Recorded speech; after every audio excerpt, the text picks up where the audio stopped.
ناظرین السلام علیکم۔ صفا آن لائن کے خاص پروگرام مذاکرہ میں آپ کا خیر مقدم ہے۔ میں ہوں آپ کا میزبان منور سلطان۔ کرونا وائرس کے نتیجے میں معیشت اور خاص طور پر تعلیم کا جو نقصان ہوا ہے اس کا اندازہ کرنا مشکل ہے، لیکن اسی کے ساتھ ساتھ ہمیں بہت سی چیزیں سیکھنے کو ملی۔ خاص طور پر جہاں تعلیم کا ایک طرف بڑا نقصان ہوا، وہیں تعلیم کے حوالے سے ایک نیا افق سامنے آیا، ایک نیا میدان سامنے آیا، کام کے بڑے مواقع سامنے آئے۔ تعلیم کے لیے ڈیجیٹل پلیٹ فارم کا استعمال پہلے بھی ہو رہا تھا اور اب بھی ہو رہا ہے، لیکن اس کرونا کے نتیجے میں جو لوگوں نے اس ڈیجیٹل پلیٹ فارم کی اہمیت کو محسوس کیا اور پھر اس پلیٹ فارم کو استعمال کر کے لوگوں نے جو تعلیم کے نئے کورسز شروع کیے، اس سے بہت بڑا فائدہ ہوا، اور بجا طور پر یہ بات کہی جا رہی ہے کہ تعلیم کا ایک بڑا میدان، بڑا افق سامنے آیا ہے۔ اس کو اگر ہم استعمال کریں تو اس کے بڑے اچھے نتائج سامنے آئیں گے۔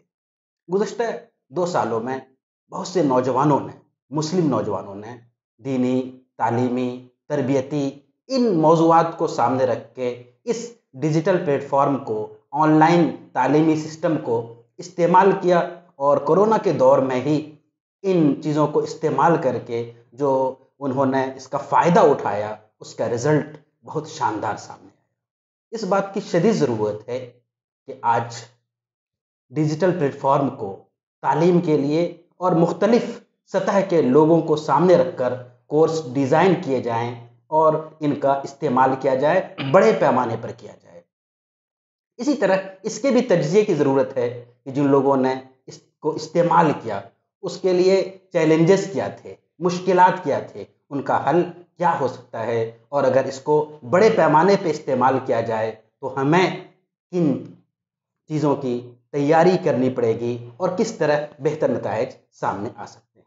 اسی موضوع پر آج ہم بات کریں گے۔ میرے ساتھ گفتگو کے لیے موجود ہیں ہمارے دوست فاضل نوجوان مولانا احمد الیاس نعمانی ندوی، کئی اہم کتابوں کے مصنف ہیں، محقق ہیں، مترجم ہیں، اور خود انہوں نے اسی لاک ڈاؤن کے زمانے میں ڈیجیٹل پلیٹ فارم کو استعمال کیا اور بچوں کو دینی تعلیم سے آشنا کرانے کے لیے کوشش کی، اور اس کے نتائج کو دیکھ کر ہم سب کو خوشی ہوئی۔ آج ہم ان سے بات کریں گے اس موضوع پہ اور سمجھیں گے کہ انہوں نے یہ کام کیسے شروع کیا، اس کا نتیجہ کیا رہا، اور پھر اگر اس کو بڑے پیمانے پر کیا جائے تو اس کی شکلیں کیا ہو سکتی ہیں۔ تو مولانا احمد الیاس صاحب، آپ کا خیر مقدم ہے بہت بہت ہمارے شکریہ۔ اسٹوڈیو میں، اور آپ نے وقت نکالا گفتگو کے لیے۔ ایک اہم سوال جو اس وقت ذہنوں میں آ رہا ہے کہ جو آن لائن تعلیم کا سسٹم ہے، اگر ہم غور کریں تو بہت سے لوگ، بڑی بڑی اکیڈمیاں ہیں جو آن لائن تعلیم دے رہی ہے۔ یہ کرونا سے پہلے بھی اور کرونا کے بعد اس میں میرے خیال سے بڑی ترقی ہوئی ہے۔ مسلمانوں کی بات کی جائے تو کچھ چھوٹی چھوٹی کوششیں ابتدائی سطح پہ تو ہوئی ہے اور اس کے نتائج بھی آئے ہیں، لیکن اب تک بڑے پیمانے پہ یا بڑی سطح پہ یا جتنا ہونا چاہیے اتنا ہمیں ان نئی چیزوں کو، گرچہ چیز نہیں ہے لیکن جتنی مفید اور نفع بخش ہے، اور جس طرح اس کی ریچ ہے انلمیٹڈ، ہمارے مدارس میں، ہمارے اداروں میں، ہماری تنظیموں کے ذریعے جو کوشش ہوتی ہے اس کی ایک لمٹ ہوتی ہے، لیکن اس میں ایک لامحدود تعداد ہمیں نفع پہنچانے کا موقع ملتا ہے۔ تو اس کو استعمال کرنے کی ضرورت آپ کتنی محسوس کرتے ہیں؟ دیکھیے، اصل میں آپ نے جو سوال کیا مولانا، کہ اب تک جو ہم لوگوں کے پاس ایک محدود حلقہ ہوتا ہے، ظاہر سی بات ہے کوئی بھی ادارہ ہوتا ہے یا کوئی بھی ہوتا ہے تو اس کا اپنا چار دیواری ہوتی ہے، اس کے اندر اس کا فائدہ ہوتا ہے۔ ہمارے ساتھ بھی اور دیگر بہت سے تعلیمی اداروں کے ساتھ یا نظاموں کے ساتھ عام طور پر یہ ایک فطری مسئلہ ہے کہ وہ بہرحال جب کوئی محنت کرتے ہیں تو اس کے کچھ حدود ہوتی ہیں جس کے اندر وہ محدود ہوتے ہیں۔ اس آن لائن نظام نے ہم کو اس بات کا موقع دیا ہے کہ ہم جو ہماری حدود ہیں ان سے باہر جا سکتے ہیں۔ جی اہل مدارس کو یا خادمان دین کو ملک میں ایک بہت زمانے سے اس بات کا احساس ہے کہ امت کے عام لوگوں کی دینی تربیت، تعلیم، ذہن سازی، فکر سازی کی جو ذمہ داری ہماری ہے، ہم اس کے مطابق اپنی ریچ نہیں کر پا رہے ہیں، اپنے آپ کی بات وہاں تک پہنچا نہیں پا رہے ہیں۔ یعنی آپ یوں کہیں اس کو تو کہہ سکتے ہیں کہ علماء کے حلقے کے باہر یا طلباء کے حلقے کے باہر ہمارا فیض جو ہے، مدارس کا فیض جو ہے یا دینی کام جو ہمارے ذریعے ہو سکتا ہے وہ نہیں پہنچ پا رہا ہے. ہم محسوس کرتے ہیں کہ ہم رفتہ رفتہ ایک جزیرہ بنتے جا رہے ہیں. جی یہ آن لائن تعلیم کے جو وسائل ہیں یہ تو پہلے سے گئے تھے، تھوڑا بہت ہم لوگ استعمال بھی کرتے تھے، لیکن ہوا یہ کہ کرونا کے زمانے میں چونکہ پوری تعلیم اس پر آ گئی، چاہے اسکولوں کی ہو چاہے مدارس کی ہو، تو اس کے نتیجے میں جسے کہیے کہ ہم لوگ بھی مانوس ہو گئے اس نظام سے یا ان وسائل سے، اور جن تک ہمیں پہنچنا ہے وہ بھی مانوس ہو گئے. بڑا مسئلہ یہ تھا کہ سارا نظام پایا جاتا تھا لیکن ہمارے موبائل میں اس کا ایپ ہی نہیں ڈاؤن لوڈ ہوتا تھا یا ہمارے بچوں کے یا ہمارے مخاطبین کے، وہ اس نظام سے نا آشنا اور نا مانوس تھے. اب ایک تعلیمی نظام کے اس موجودہ جو تعلیمی نظام ہے اس نے یہ کیا ہے کہ اس وسیلے کو ہر گھر میں پہنچا دیا ہے. ہم اس کو چاہیں تو بہت آسانی کے ساتھ ہم استعمال کر سکتے ہیں. وہ جو ہمارا ایک طویل زمانے سے ہم اہل مدارس کا یا دین کے خادموں کا جو ایک احساس ہے کہ ہم امت کے عام تر طبقے تک اپنی بات نہیں پہنچا پا رہے ہیں، اس کی تربیت میں، اس کی ذہن سازی میں ہم اپنا رول نہیں ادا کر پا رہے ہیں، اس موقع کو اگر ہم کرنا چاہیں تو ہم بہت بہتر موقع ہے کہ ہم اس کے ذریعے ان تک اپنی بات پہنچا سکتے ہیں، ان کی ذہن سازی میں، ان کی تربیت میں، ان کی دینی تعلیم میں. اس کو ہم ذریعہ بنائیں تو ہم بہت دور تک پہنچ سکتے ہیں، ہر گھر تک ہماری پہنچ ہو سکتی ہے.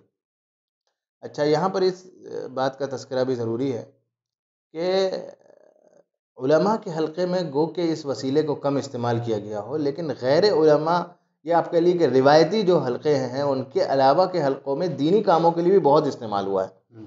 مثال کے طور پر قرآن فہمی سے متعلق کورسز ہیں یا اس طرح کے جو ہمارے خالص طبقہ علماء سے باہر جو اس کی کوششیں ہو رہی ہیں، انہوں نے ان نظاموں کو کافی برسوں سے اختیار کیا ہوا، بہت فائدہ پہنچایا ہے. قرآن فہمی کے بعض کلاسز ایسے ہیں کہ اس وقت ملک میں ان کے یا بعض نظام ایسے ہیں کہ اس وقت ملک میں مختلف سینٹرز سے ان کے 10,000 اسٹوڈنٹس ان سے فائدہ اٹھا رہے ہیں، اور بہت بڑا اپنے آپ میں ایک انقلابی کام ہے جس کا تذکرہ بھی ویسا نہیں ہے اور لوگوں کو شاید ابھی اندازہ نہیں ہے کہ وہ کیسی احیائی نوعیت کا ایک کام ہو رہا ہے. تو اس طرح سے بہت سی چیزیں ہیں جو ہو سکتی ہیں. ہاں البتہ اس میں یہ ہے کہ ہم لوگوں کو اپنے ظاہر سی بات ہے کہ جو لوگ کام کریں گے ان کے ذوق مختلف ہوں گے، ان کی ترجیحات مختلف ہوں گی، تو اس اعتبار سے بہت سے کورسز ڈیزائن کرنے ہوں گے، بہت سا مواد تیار کرنا ہوگا، اپنے اسلوب گفتگو کو مخاطب کے مطابق کرنا ہوگا. بچے ہیں تو ان کے مطابق، نوجوان ہیں تو ان کے مطابق، بڑے ہیں تو ان کے مطابق. زبان تبدیل کرنی ہوگی اپنی، جو ہمارے یہاں کی عام طور پر زبان ہے وہ اب ہمیں احساس ہوتا ہے کہ عام طور پر ہمارے مخاطبین کو نہیں سمجھ میں آتی ہے. تو اس حوالے سے بہت کچھ کرنا پڑے گا، لیکن یہ ایک بہترین موقع ہے اور اس کی بہت سی خوبیاں ہیں، جن میں ایک سب سے بڑی خوبی یہ ہے کہ یہ بے خرچ وسیلہ ہے. آپ ہر آدمی کے پاس تقریباً موبائل ہوتا ہے، اسمارٹ فون ہوتا ہے، اس سے یہ کام ہو جاتا ہے. میز پر سامنے اسمارٹ فون رکھا جاتا ہے، ایک زوم، گوگل میٹ وغیرہ پر ایک لنک ڈالا گیا، وہ آپ نے گروپ میں اٹھا کر کے وہ لنک بھیج دیا بچوں کو یا جو بھی ہے آپ کے مخاطبین، وہ اس پر جوائن ہو گئے. 40-45 منٹ آپ کو اپنے کمرے سے دے دینے ہیں، جو سا وقت آپ کو اور آپ کے اسٹوڈنٹس کو، آپ کے مخاطبین کو سوٹ کرتا ہو، اور وہ سب آ جائیں گے. بہت فائدہ ہوتا ہے، بہت آسان ہے. پہلے آپ نے جو کوشش کی ابھی اور ایک تجربہ کیا بچوں کو، اسکول بیک گراؤنڈ کے بچوں کو دینی تعلیم سے واقف کرانے کا، یہ خیال کیسے آیا آپ کو؟ اصل میں میری زندگی کے شروع کے 20 برس تو مدرسے کی چار دیواری کے اندر گزرے ہیں. میں پیدا بھی ایک مدرسے کی چار دیواری کے اندر ہوا، دارالعلوم علماء کے اندر. ابتدائی 20 برس بھی میری خوش نصیبی اور اللہ تعالیٰ کا مجھ پر بہت بڑا احسان کہ وہیں گزرے. لیکن میرے ساتھ اللہ تعالیٰ کا دوسرا بڑا احسان یہ ہوا کہ جب مدرسے کی تعلیم میری ختم ہوئی اور مجھے کچھ میدانی کاموں میں آنا تھا، تو اس وقت اللہ تعالیٰ کے فضل اور کرم سے میرا گھر اس چار دیواری سے باہر آیا. اور آپ کہہ سکتے ہیں کہ میں پہلی مرتبہ ایک ایسے ماحول میں نے رہنا شروع کیا جو ماحول علماء کا ماحول نہیں تھا، جو مدرسے کے اندر کا ماحول نہیں تھا. میں جب شروع میں پہنچا تو میرے لیے وہ ایک، اگرچہ اس سب کو میں بہرحال تھوڑا بہت جانتا تھا، لیکن بہت سے نئے پہلو آئے اور اس احساس کو بہت زیادہ شدت کے ساتھ یہ احساس پیدا ہونا شروع ہوا کہ بھائی امت جو ہے وہ ایک بہت مختلف نوعیت کے ماحول میں رہ رہی ہے، بہت الگ ہے. ہماری بات امت تک پہنچ نہیں پا رہی ہے. ہم بالخصوص ہمارے اس چیز کا احساس بہت زیادہ ہوا، وہ شاید آپ کو بھی احساس ہوگا اس کا، کہ ہمارے جتنے بھی دینی کام ہیں جی وہ دو طبقے ان سے محروم ہیں. جی ایک خواتین کا طبقہ ہے جی کہ اکثر دینی کام ان کو مخاطب نہیں بناتے ہیں، جی اور دوسرا بچوں اور نوجوانوں کا ہے. جی آپ مدارس کے کام کو لے لیجئے، جی آپ تبلیغ کے کام کو لے لیجئے، کوئی دینی کام آپ لے لیجئے، عام طور پر ایک بڑی عمر کے لوگ، وہ بھی مرد، صرف عورتیں نہیں.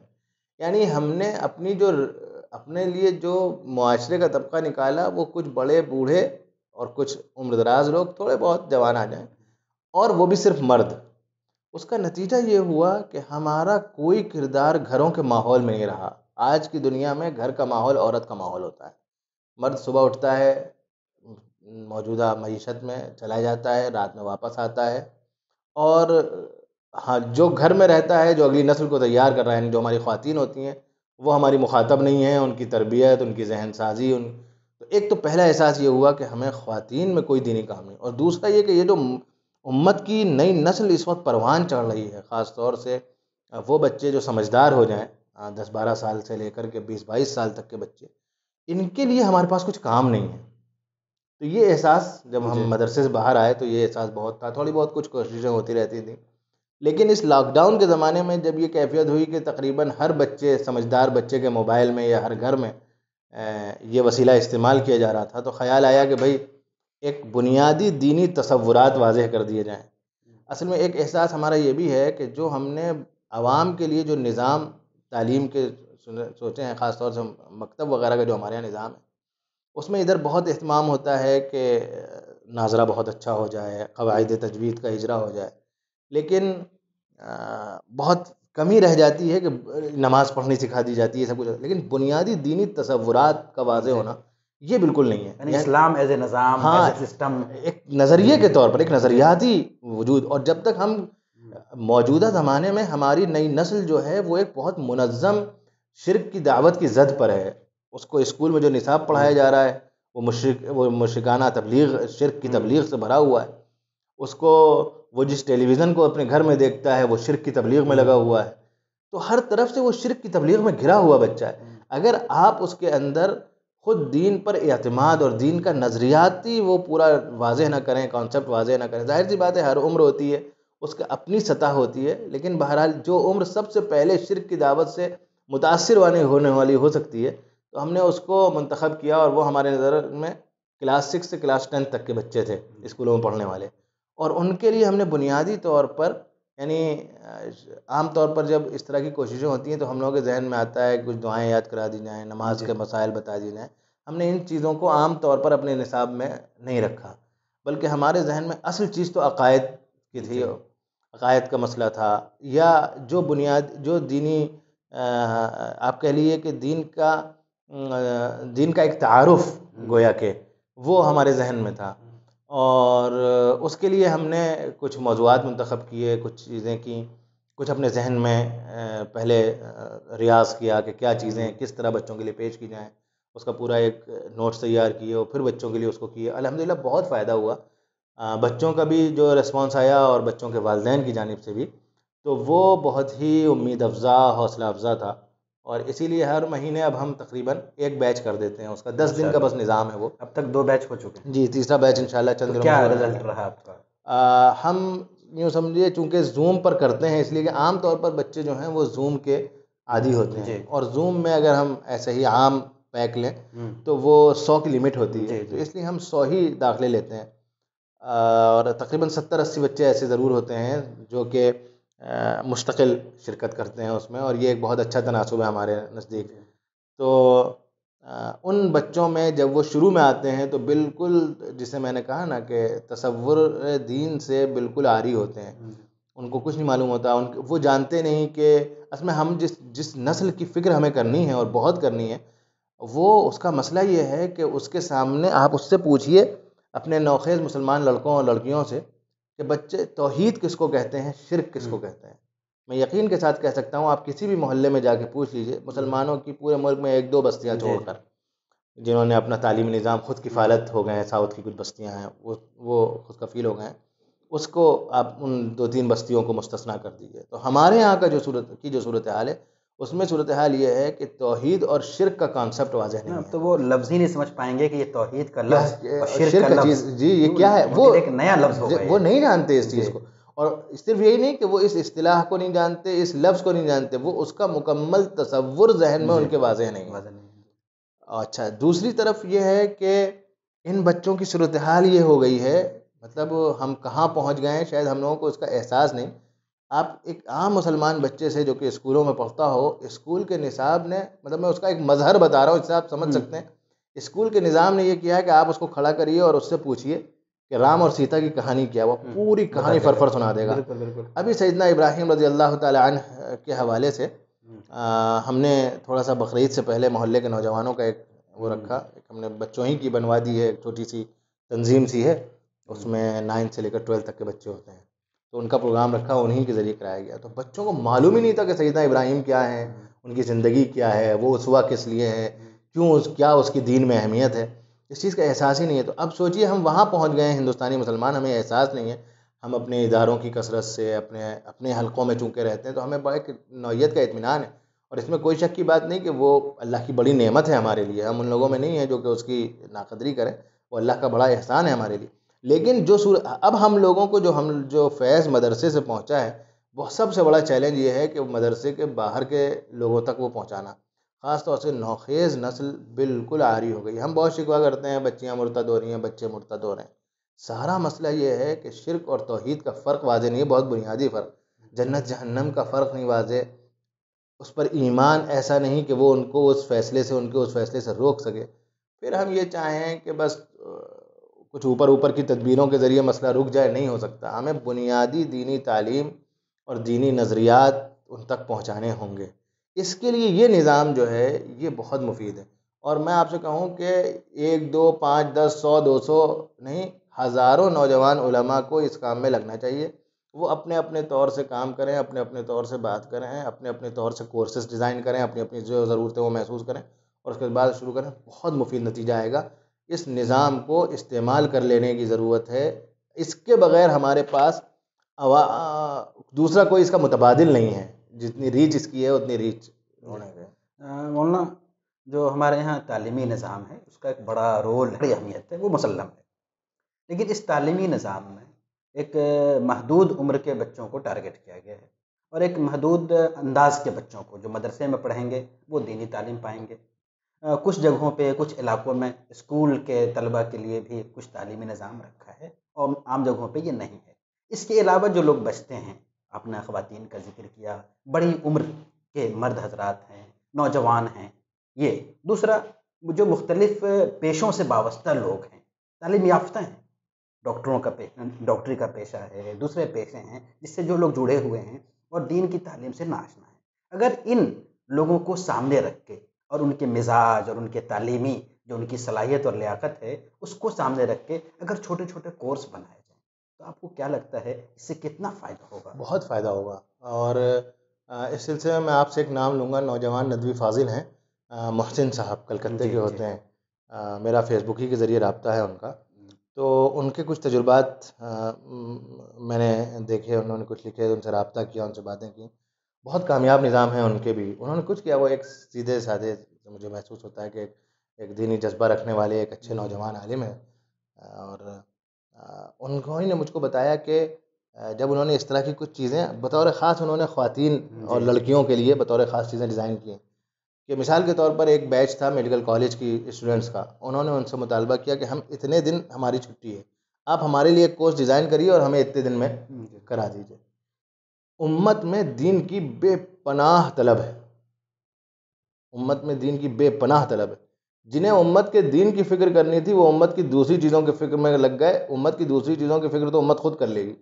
ہمارا شوق دانشوری جو ہے وہ ہم کو بہت سے وہ کام ہم سے کراتا ہے جس میدان کے ہم نہیں، جس مد کے ہم نہیں، اور جس میں ہم بہت زیادہ مفید نہیں ہو سکتے. ہمارا اصل جو کام تھا بنیادی طور پر دینی ذہن سازی اور دینی تربیت کا، وہ ہمارے بہت سے فاضل اور بہت سے اچھے نوجوان اس میں وہ کردار ادا کر سکتے ہیں جو وہ اور میدانوں میں نہیں کر سکتے. اسی لیے میں نے ایک چھوٹی سی تحریر بھی ابھی پچھلے دنوں لکھی اور الحمدللہ اس کے نتیجے میں کچھ لوگوں کو توجہ ہوئی اور انہوں نے اپنے آپ کورسز شروع بھی کیے. اس طرح کے ہزاروں نوجوان بھی علماء شروع کر دیں تو بھی ناکافی ہے. بالکل. ایسا ہو سکتا ہے کسی کا حلقہ تعارف زیادہ ہو، شروع ہی سے اسے بہت بچے مل جائیں، کسی کا حلقہ تعارف کم ہو، شروع میں کم بچے ملیں، تھوڑا وقت لگے. یہ ایک بالکل فطری چیز ہے، اس سے پریشان نہیں ہونا چاہیے. لیکن جو شخص بھی کرے گا بہت کامیاب ہوگا. ابھی ہم نے گزشتہ کچھ دنوں میں کچھ نوجوان علماء نے رابطہ کیا. میں آپ کو سناؤں، آپ کو میرے لیے تو بڑی حیرت کی بات تھی کہ جب میں نے بچوں کے لیے اس کورس کا اعلان کیا تو کئی نوجوان علماء نے مجھ سے کہا کہ ہم اس کورس میں داخل ہونا چاہتے ہیں دیکھنے کے لیے کہ آپ پڑھائیں گے کیسے. پچھلے بیچ میں بھی تھے، اس بیچ میں بھی کئی آئے ہیں. کئی سے معذرت کرنی پڑی کہ بابا بہت ہو جائیں گے، اگلے بیچ میں آئیے گا. پہلے بیچ میں بھی تھے اور الحمدللہ ان لوگوں نے پھر اپنے یہاں ان میں سے کچھ نے شروع بھی کیے ہیں کورسز. تو اس طرح کے کورسز. اچھا میں یہیں پر ذکر کر دوں، یہ الگ الگ عمروں کے لیے، جیسے کہ آپ نے کہا الگ الگ حلقوں کے لیے، الگ الگ طبقات کے لیے کورسز ہوں گے، الگ الگ چیزیں ڈیزائن کرنی پڑیں گی. جیسے یہی بچوں، ہم نے تو اپنے پیش نظر یہ ایج گروپ رکھا ہے کہ آپ اس کو سمجھ لیں کہ کلاس 6 سے لے کر کلاس 12 تک کے بچے ہی ہمارے وہ ہیں. اگرچہ اس میں ہم نے کلاس 10 رکھا ہے کسی وجہ سے، لیکن اس طرح کی چیزوں کے لیے ہیں. تو اس کو ہم نے سوچا ہے کہ ہم ایک کورس ایک مہینے کا نہیں بنائیں گے، بلکہ اس کو ہمارے ذہن میں جو بنیادی طور پر چیزیں تھیں وہ ایک تو یہ تھا کہ دینی تصورات اور نظریات اور دینی نظام زندگی ایک واضح ہو جائے. یہ تھا ایک جس کو ہم نے بیسک اسلامک کورس کا نام دیا ہے. ایک ہم جو ایک انسان سے متعلق یا ایک بچے سے متعلق جو بنیادی فقہی مسائل ہوتے ہیں، ہم ان کا ایک 7 دن کا کورس ڈیزائن کر رہے ہیں. تعلیم الاسلام جی کفایت اللہ صاحب جی. اور ہم ایک کورس 7 دن کا اور ڈیزائن کر رہے ہیں جو سیرہ کورس ہے، رسول اللہ صلی اللہ علیہ وسلم کی زندگی سے متعلق. اس لیے کہ آپ کی ذات سے تعلق اور آپ سے واقفیت جو ہے وہ حفیظ کے الفاظ میں پشتیبان ایمان ہے. تو ہم کو جو چیلنجز مل رہے ہیں تو وہ تو جو آپ سے کیا عرض کیا جائے اس سلسلے میں. خیر، تو یہ 3 چیزیں ہمارے سامنے ہیں اور انشاءاللہ یہ تینوں چیزیں شروع ہوں گی. تو انسان کو جس کام سے مناسبت ہو اس سلسلے میں، یا جو چیزیں اس کے ذوق کے اعتبار سے زیادہ ترجیح کے قابل ہوں، میں تو سارے نوجوان علماء سے جن کو اللہ تعالیٰ نے کچھ نہ کچھ بولنے کی صلاحیت دی ہے یہ اپیل ضرور کروں گا، وہ اپنی دیگر تمام مصروفیات کے ساتھ، وہ مدرسے میں مدرس ہوں، وہ تاجر ہوں، وہ کوئی اور کام کرتے ہوں، ساتھ میں اپنے دن کا 1 گھنٹہ اس کام کے لیے نکال لیں. 40 منٹ کا کورس چلانا ہوتا ہے، 30-35 منٹ بھی چلائیے. ہم تو 35 منٹ کی گفتگو کرتے ہیں بس، اور 9:30 مثال کے طور پر ٹائم ہوتا ہے، 9:25 پہ میٹنگ شروع کر لیتے ہیں زوم کی. 5 منٹ کے اندر بچے آ جاتے ہیں. بچوں میں شوق بہت ہے، یعنی آپ کو حیرت ہوگی جیسے ہی میٹنگ شروع ہوتی ہے 2-3-4 منٹ کے اندر 100 کے قریب بچے آ جاتے ہیں. تب یعنی بس دیر اس کی ہوتی ہے کہ آپ ان کو اندر لیتے رہیں. تو بچوں میں شوق بہت ہے. یہ بھی ایک ہمارا احساس ہے کہ امت میں دین سے محبت بہرحال ہے، دین کا علم چاہے نہ ہو، دین سے محبت بہرحال ہے امت کے اکثر طبقات میں. تو اگر ہم اس پر محنت کریں گے تو بہت شاندار نتائج آئیں گے انشاءاللہ. الیاس بھائی، ایک پہلو اور ہے جو ہمارے نوجوان ان کے طرف کے حوالے سے غلط فہمیاں ہیں، مسلم ہسٹری کے حوالے سے غلط فہمیاں ہیں، اور ان چیزوں کو دور کرنے کے لیے، ان کے ذہنوں کو کلیئر کرنے کے لیے ایک پلیٹ فارم اچھا ہو سکتا ہے، لیکن اس جہت میں بھی کام نہیں ہو رہا. آپ کیا محسوس کرتے ہیں؟ دیکھیے اصل میں یہ ہم نے جیسے آپ سے کہا تھا کہ پہلی بات اس حقیقت کو سمجھنا ہوگا کہ ہم اس وقت ایک منظم تحریک ارتداد کی زد پر ہیں. اس میں طرح طرح کی چیزیں ہیں. گزشتہ 6-7 برسوں میں جو ملک میں بڑی تبدیلیاں آئی ہیں، ہم لوگوں کی نگاہیں عام طور پر سیاسی تبدیلیوں پر یا اس طرح کی چیزوں میں جو اخبار کی ہیڈ لائنز بنتی ہیں ان پر اٹک کے رہ جاتی ہیں. ہمارے سامنے خالص مذہبی دینی چیلنجز کا انبار لگ گیا ہے. دین نے اسلام کی تعلیمات کے سلسلے میں ایسا زبردست پروپیگنڈا ہو رہا ہے، اور قرآن مجید کی بعض آیات کے حوالے سے غلط فہمی، احادیث نبویہ کے حوالے سے غلط فہمی، مستقل ذات رسالت مآب صلی اللہ علیہ وسلم کے حوالے سے غلط فہمیاں، فقہی کتابوں کی عبارتیں نکال کر کے. اور یہ پورے ادارے ہیں، اکیڈمیز ہیں جن میں یہ کام ہوتا ہے اور جن میں مواد تیار ہوتا ہے. بڑے بڑے لوگ جینیس لوگ کام کر رہے ہیں، اور ہزاروں، سینکڑوں یا ہو سکتا ہے شاید ہزاروں افراد ہیں جو اس فیلڈ میں لگے ہوئے ہیں. اور صورتحال یہ ہو گئی ہے کہ صرف یہی نہیں کہ غیر مسلموں میں غلط فہمیاں پیدا ہو رہی ہیں، ہندوستانی مسلم نوجوانوں کے ذہن میں بہرحال ایک بے اطمینانی بہت سے ذہنوں میں پیدا ہو رہی ہے. اچھا وہ الحمدللہ چونکہ دین پر اطمینان ہے تو اس لیے یہ تو سمجھتے ہیں کہ ہم کچھ غلط سمجھ رہے ہیں، ہاں، لیکن ان کو کوئی یہ نہیں ہے جو کہ بتا سکے کہ بھئی یہ تم غلط سمجھ رہے ہو. اور اس کی وجہ سے ابھی تو نہیں ہے، ڈر لگتا ہے کہیں کوئی ایسا مرحلہ نہ آ جائے کہ نوجوانوں کی بڑی تعداد دین پر بے اطمینانی کا شکار کہیں نہ ہو جائے. ان کے ذہنوں میں ان لوگوں نے سوال تو پیدا کر سوالات پیدا کر دیے، سوالات ہیں ان کے سوالات پیدا کر دیے. ہم بڑا مسئلہ یہ ہے کہ ان سوالات کو ایڈریس نہیں کر رہے ہیں. سب سے ایک بہت بڑی ضرورت اس سلسلے میں یہ ہے کہ جس طرح تفہیم شریعت مہم چلتی ہے اور اس کے بہت سے فائدے آتے ہیں جہاں بھی ہوتی ہے وہ اگر قاعدے سے کی جائے، اسی طرح عقائد کے حوالے سے کچھ چیزیں ہیں. کچھ ہماری فقہی کتابوں کے بعض عبارتیں ہیں جن کو بہت پیش کیا جاتا ہے، دیکھیے صاحب یہ لکھتے ہیں، یہ عزائم ہیں ان کے غیر مسلموں کے ساتھ تعلقات کے حوالے سے، اس کے سلسلے میں ہم کو شریعت کا حکم واضح کرنا ہوگا، ان عبارتوں سے جو غلط فہمیاں ہو رہی ہیں ان کو واضح کرنا ہوگا. یہ پورا کام ہے اور پوری اس کے لیے جسے کہنا چاہیے کہ بہت کئی اکیڈمیوں کی ضرورت ہے. اصل میں بنیادی طور پر بڑا مسئلہ یہ ہے کہ بہت کم لوگ ایسے ہیں جن کو اس بات کا احساس ہو کہ ہم ایک کھلی ہوئی دعوت ارتداد کی زد پر ہیں. اس سے زیادہ سنگین جتنی شدھی سنگٹھن کی تحریک تھی اس سے کہیں زیادہ سنگین قسم کی ہے. ہر بچے کے ہاتھ میں موبائل ہے، ہر طرح جگہ وہ چیزیں پہنچ رہی ہیں. اس کے علاوہ ایک چیز اور ہے اور وہ یہ کہ ہم سے نفرت پیدا کرنے کا میٹیریل بہت زیادہ پیدا کیا رہا ہے. ہم جس ملک میں رہتے ہوں وہاں وہ ہمارا آبادی کا تناسب وہ ہو جو کہ ہے، اس کے ساتھ ہم سے نفرت کا میٹیریل اتنا نشر کیا جا رہا ہو اور ہم اس کی نہ صفائی دے رہے ہوں نہ جواب دے رہے ہوں، دونوں چیزیں ہیں. یہ تو دور کی بات ہے، اس کے لیے سوچ بھی نہیں ہے، سوچ بھی نہیں. اصل میں جسے کہنا چاہیے کہ ہمارے یہاں رواج دینی حلقوں میں اکیڈمیاں قائم کرنے یا نام کی حد تک نہیں، صرف بورڈ کی حد تک نہیں، حقیقی معنوں میں اکیڈمیاں قائم کرنے یا تحقیقی اور علمی کام کرنے کا مزاج نہیں ہے کہ بھئی کچھ محققین رکھ دیے جائیں، یہ سوالات آئے ہیں ان کے جوابات دیے جائیں. آج کل کا جو طریقہ ہے اس کے بعد کچھ ایسے لوگ ہوں جو کہ اس کو اس مواد کی بنیاد پر چیزیں ترتیب دیں اور اس کو پریزنٹ کریں، اور پھر وہ آج کل کے جدید وسائل یہی جو اب متداول ہیں اور جو بہت آسان ہو گئے ہیں اب، ان کے ذریعے وہ اس کو پیش کیا جائے، اس کی زبان ایسی ہو کہ ہماری نوجوان نسل سمجھتی ہو. اس کے ساتھ ساتھ ہمیں جو گروہ اس طرح کے حملے کر رہا ہے کچھ اس کے یہاں کی بھی کچھ چیزیں ہم دکھائیں، کچھ اس کے بارے میں بھی بتائیں، کچھ اس کے ذہن میں اس کے گھر کی حفاظت کا بھی خیال پیدا کریں، کچھ ایسے کام کریں. کچھ ہے ہی نہیں اس طرح کی چیز. تو اصل میں اس کے لیے بہت ہمارے نوجوان فضلاء کی بڑی تعداد ہے جو اس حوالے سے یعنی ایسے کاموں کا ذوق رکھتی ہے. اگر اس کو تھوڑی بہت اس کی سرپرستی کر لی جائے یا رہنمائی کر دی جائے، اس کی بنیادی ابتدا میں اس سے کچھ کام لے لیا جائے تو انشاءاللہ ایک ٹیم تیار ہو سکتی ہے. لیکن یہ وقت کا تقاضا ہے، ہم آج نہیں کریں گے، 5 سال بعد کرنا پڑے گا، 10 سال بعد کرنا پڑے گا. ابھی ملک کے حالات ایسے ہیں کہ ہم انشاءاللہ یہ کام کر سکتے ہیں اور اللہ تعالیٰ کی ذات سے امید ہے کہ انشاءاللہ یہ حالات رہیں گے. اور اگر کچھ ہوتا ہے تو پھر اللہ کی راہ میں ہے، جو کچھ بھی اس سلسلے میں کوئی آئے گی تو اس سے ڈرنا نہیں چاہیے انشاءاللہ. تو اس طرح کے جو کام ہیں یعنی اس کو ہم وقت کا تقاضا کہہ سکتے ہیں، وقت کا اہم تقاضا ہے، خاموش فکری ارتداد ہے. اس کو روکنے کے لیے ہم سب کو اپنی ذمہ داری انجام دینی. اصل میں 2-3 باتیں ہو گئی ہیں. ایک تو سب سے بڑا مسئلہ یہ ہے کہ ہماری زبان اردو جو ہے وہ ہماری قوم کی زبان نہیں بچی ہے، ہم سے چھین لی گئی ہے وہ زبان، اور ہمارے بچوں کو بھی کے اوپر بھی دوسری زبان تھوپ دی گئی ہے.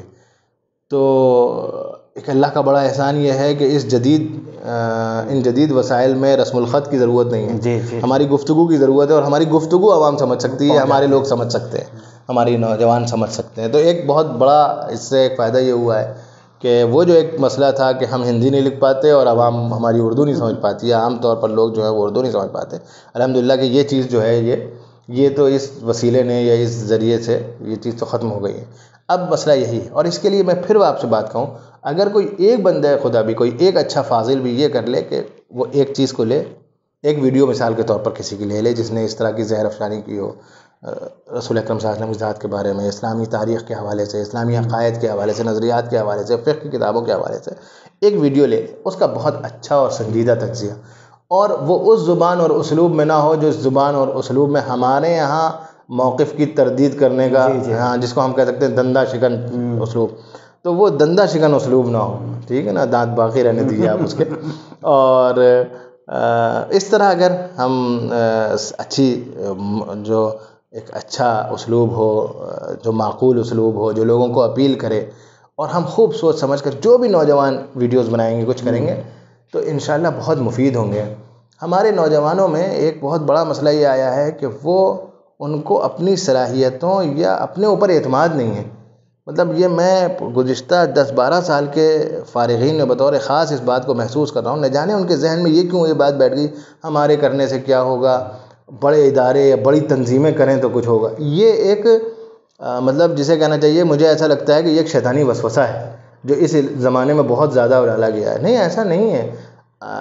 جو بڑے ادارے ہیں وہ بھی کبھی کسی شخصیت نے قائم کیے تھے, وہ بھی کسی شخصیت سے چلے تھے. پھر نئے وسائل نے بہت بڑے انفراسٹرکچر کی ضرورت نہیں چھوڑی ہے کہ ہمارے پاس بہت بڑا ڈھانچہ ہو, بہت بڑی عمارت ہو, اور شہر میں ہم کسی بہت اچھی جگہ پر ہوں جہاں پر لوگ آ سکیں اور وہاں پر ہماری گفتگو ہو اور تبھی لوگ سن سکتے ہیں. ہم کسی بھی جگہ ہوں, اپنے گھر کے ایک کمرے میں چھوٹی سی ایک میز تھوڑے سے ڈال کر کے اس کے لیے وسائل ذرا سے تیار کر لیجئے, اور رفتہ رفتہ ان وسائل کو میں اضافہ بھی کرتے جائیے اگر وہ سر دست فوری طور پر سب دستیاب نہیں ہے سب چیزیں, اور شروع کر دیجئے. لیکن بہرحال نوجوان علماء کی بہت بڑی ذمہ داری ہے, اصل ذمہ داری ہے کہ ان کو ہر اس سبیل کو اختیار کرنا ہے, ہر اس راہ کو اختیار کرنا ہے جس سے ان کا رابطہ نوخیز نسل سے ہو سکے. اصل بنیادی مسئلہ یہی ہے کہ ہمارا رابطہ اس نوخیز نسل سے نہیں ہے, بلکہ ہمارے یہاں اچھی بات یہ سمجھی جاتی ہے کہ ہمارا کسی سے رابطہ نہ ہو.